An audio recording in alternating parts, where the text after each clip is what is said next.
Okay, welcome back to June 1944. This is the struggle for Normandy. We're going to start with the invasion phase. As you might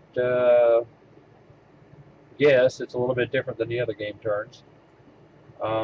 We basically have an invasion sequence which we must follow. We're going to flip airborne units over, and we're going to roll for the British landing of one of its airborne regiments. Then we're going to flip the beach defense units over. We're going to conduct phase 1 attacks with no advance onto the beaches. We'll conduct phase 2 attacks. Then we're going to do the Allies may move units 1 hex. Units that have cleared their beach may now move onto it.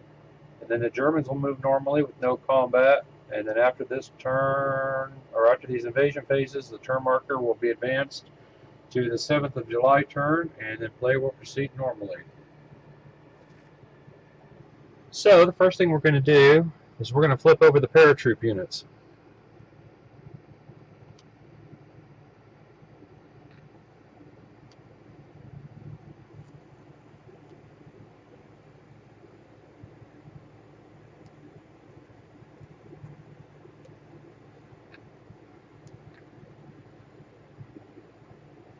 Just like that.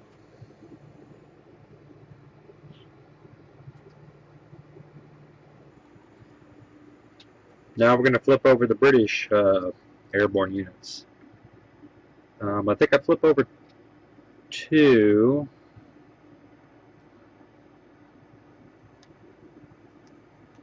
One and 2, and then I have to locate the other one via special die rolls. So I'm going to go ahead and roll a die. I roll a 6, and it's going to land in 2502. So this unit's going to land over here. It really matters a whole lot. It was going to be either this hex or this hex. So anyway, that's the airborne landings for the invasion turn. I'm going to basically walk our way through the invasion turn, and then the rest of the game I will probably do just simply highlights of the various turns. Anyway, we're ready to turn over the beach defense markers now. That one's a 2. There's a 1. There's a 1.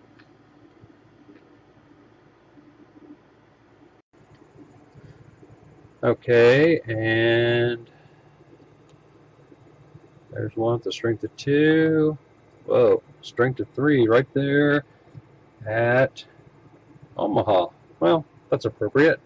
And then we have one more over here at Utah, strength of a 3. So I believe that is all of the German beach defense units. Before I get too much further into this, I do want to give you a quick glance at the combat results table and let you know a little bit about how that works. It's a differential table. So let's say if I have an attack strength of 6 versus a defense strength of 4, we're going to attack over here on the +2 column. So the attacker will roll 1 die on this column. The defender will roll 1 die on the -2 column. So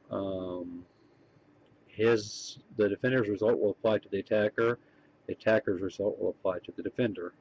So that's basically all there is to combat. There's some modifiers here and there, but for the most part,